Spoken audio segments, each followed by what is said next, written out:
Those are the visuals coming in from Brisbane of the Prime Minister. He's there, remember, for the unveiling of the statue of Mahatma Gandhi. That's one of the programs for him for the day before he heads off to Sydney. Of course, another interaction is scheduled with about 1,000 odd members of the Indian community. You see the excitement over there as Prime Minister reaches out to some of his countrymen there in Brisbane. Single walk!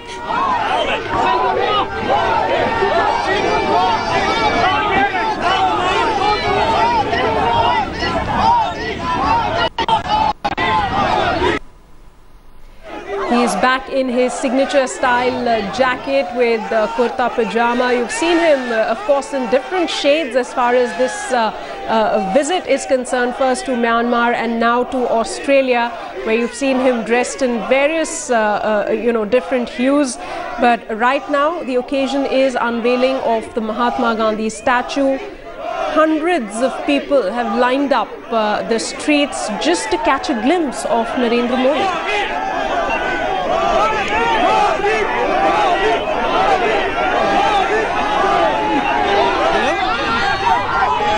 Security struggling over there to keep the crowds at bay. They're just so over enthusiastic right now.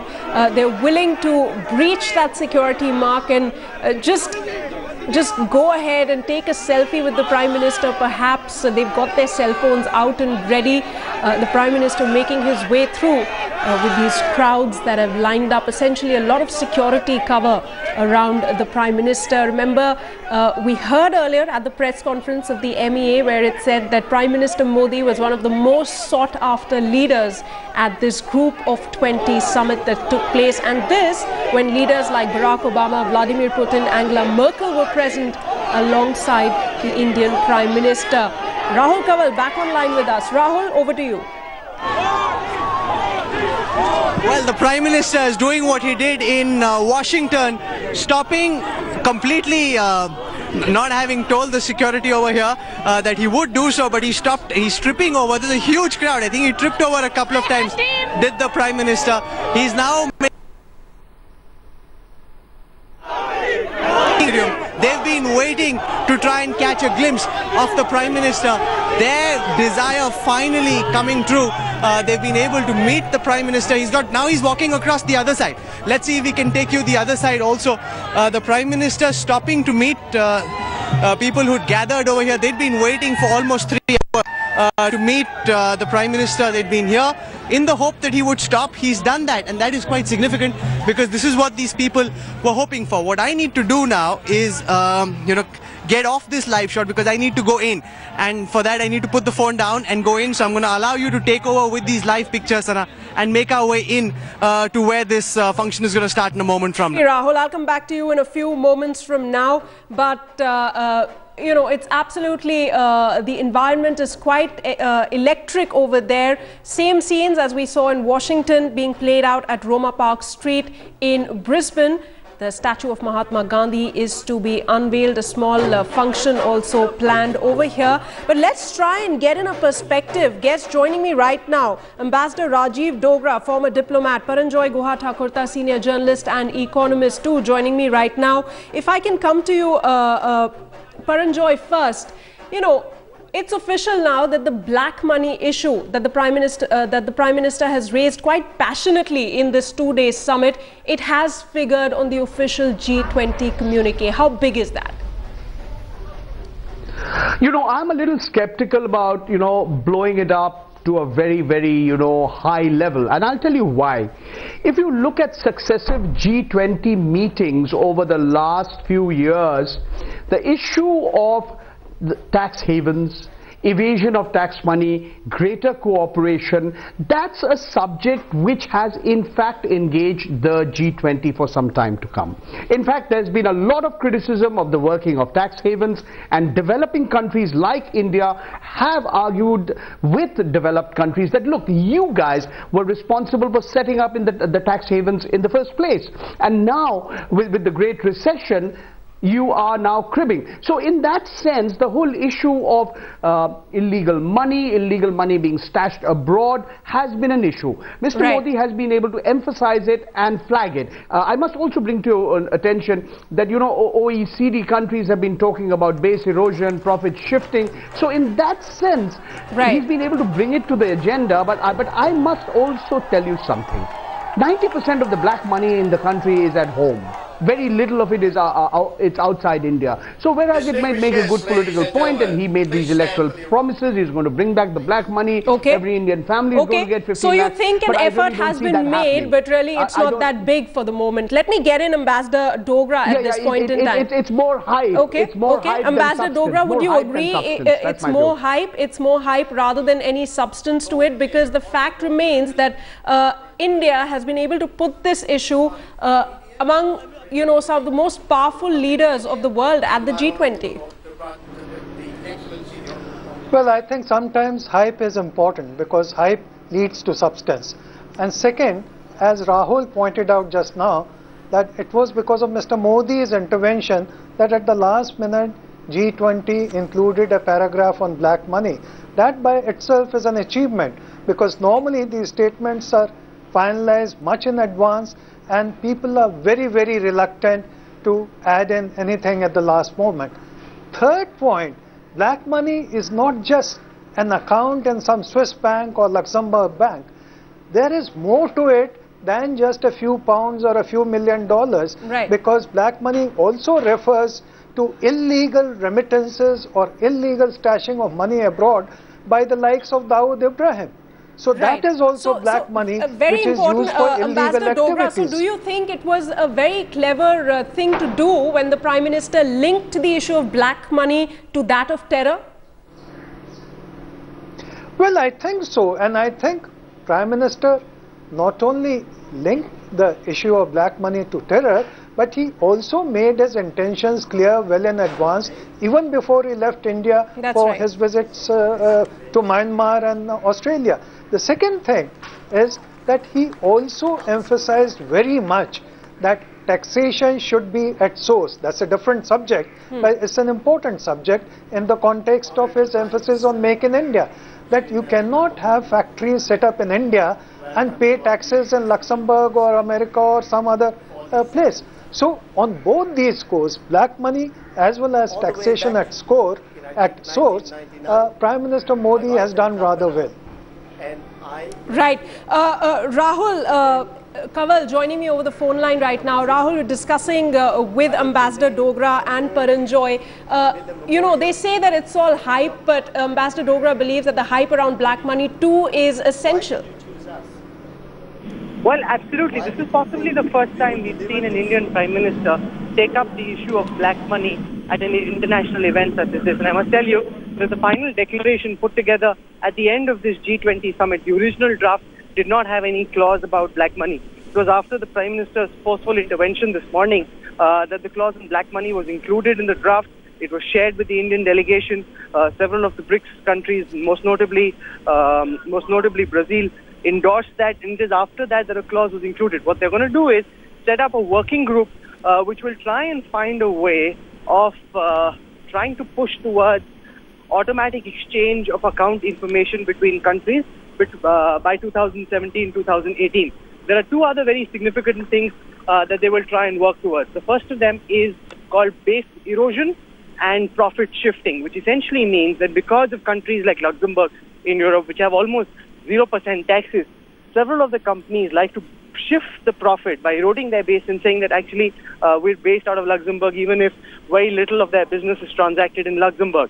What they're trying to do, at least the G20 is trying to do, is to move towards greater transparency in tax laws, not giving special favors to any one country, and also standardizing tax rates and tax policies across the globe so that no one country has advantage over the others. And this, the Prime Minister and his team believe, is one key way in which they can try and deal with black money. A, share information of accounts automatically. If a tax authority in any country needs accounts, suspect that a certain account might have some black money. And secondly, try and move towards common taxation laws all across the world to the extent that is possible. All right, Rahul, we're getting live pictures over here. Prime Minister Modi sitting on the dais and he's going to unveil Mahatma Gandhi's statue in just a short while from now. Take us through what's the event like and what can one expect? Well, the Prime Minister and his cavalcade stopped right outside where there was a huge bunch of Indians who'd gathered trying to catch a glimpse of the Prime Minister. They were earlier cribbing, saying, oh, we didn't get an invitation, we're not VIPs, we're the Aam Aadmi, we're stuck outside. But the Prime Minister stopped and he spent some time. It was complete chaos because the cops probably weren't expecting it, even though this is now clearly the Prime Minister's style. He did the same in Washington, he's doing the same here now. So he probably in his mind already knew that he had to do it. The cops in Brisbane probably didn't know it, and complete chaos unfolded. I saw the Prime Minister trip a couple of times because people just mobbed him. There were people on all sides of the security barricade. Actually, they should have been only on one side. These people are very, very happy with the fact that the Prime Minister stopped and greeted them. He sent the crowd into complete delirium by his very action of stopping right outside where the Gandhi statue will be unveiled. The Premier of Queensland is here, accompanying the Prime Minister. There's also a huge business delegation. There will be a big business meeting where several Australian companies, Indian companies, we know Shashi Ruya from the SR Group is here, Gautam Adani from Adani Enterprises is here, has also Anand Mahindra from Mahindra. They're all here trying to find ways of increasing business ties between India and Australia. That again is a key focus area for the Prime Minister. Absolutely, Rahul. Do stay on with us. We'll of course keep getting the latest updates from you. Expect the unexpected when it comes to the Prime Minister. We've seen that earlier in his during his US trip and now here. If I can go to Ambassador Dogra for just a short while, because the Prime Minister is going to be speaking any moment now. Ambassador Dogra, then I'll come to you, Paranjoy. At a summit where you saw differences over climate change as far as Tony Abbott and Barack Obama was concerned, where you saw differences out in the open, Vladimir Putin and the other countries as far as Ukraine was concerned, do you then think that under these circumstances in this international climate, India did fare very well as far as making itself visible at the G20 was concerned? Prime Minister of India, Well, the first thing to understand is that G20 at the summit level, that means at the heads of government level or president's level, was born out of a crisis, the 2008 crisis. Before that, G20 met at the finance minister's level. But when the 2008 financial crisis struck, then they upgraded it and decided to tackle financial emergencies. Right. This is the first time, the first summit in Australia where it has turned slightly political. And I think behind the scenes, Prime Minister Modi and India have played a part in not stretching it too far, because the Canadians and the British came down too heavily on President Putin, and that was not in good form. He's the president of a very, very important country, and you can't treat it like a banana republic, which is what these leaders did. And I think it is Mr. Modi's intervention with Obama and the Australian Prime Minister that they have not publicly gone and humiliated him like the other two leaders have done. All right, so all right. bickering behind the scenes is uncalled for. All right, Paranjoy, your take. Did India fare well given the circumstances and what we saw at the two-day summit? I agree with what Ambassador Dogra has said, that, born out of the Great Recession that began in 2007, which was very big by 2008 when Wall Street collapsed, the G20 acquired a bigger role in international affairs because it was sought to find ways in which you could build a consensus on various economic issues so that the world could get out of that economic crisis. I must say that the world is still, that economic crisis is not over. But what we see in this particular G20 summit is politics has intervened more than ever before, whether it's on issues like climate change, whether it's issues of some of the Western countries towards Vladimir Putin. We see, almost a resurgence of the Cold War, and all of it has highly politicized. In the middle of it, and I must disagree with what Rahul said. The issue of tax havens, the issue of black money is not a new one. It's a separate matter that previous governments have already raised it in the past but achieved very little. In terms of atmospherics, it helps to bring the focus back to the economy. It helps to try and raise issues on which there's greater consensus, and one of this is the use of tax havens for laundering money. But I must say here that much of it is as atmospheric, because a lot of what's happening at home and what's happening in the rest of the world, there's a huge hiatus. But Paranjoy, doesn't it send a very clear message right now back home that yes, Prime Minister Modi did commit himself to taking up this issue, and he did, in a sense, at the international, round table as well. Thank you, Lord Mayor.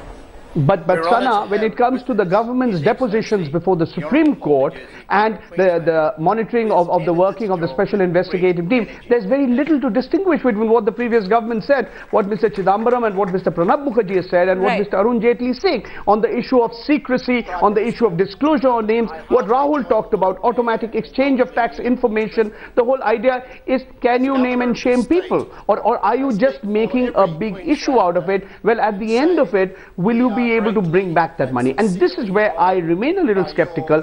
But having said that, I also agree with what Ambassador Dogra said, that countries like India and other developing countries have a role to play in shifting the focus of the proceedings of the G20 meetings to the economy and the problems that persist in the economy. Absolutely, and that should be the main focus for which it was formed as well. Paranjoy, lots to talk about, I'm going to be taking a short break. Paranjoy Thakurta and Ambassador Dogra to stay with me. We'll be right back.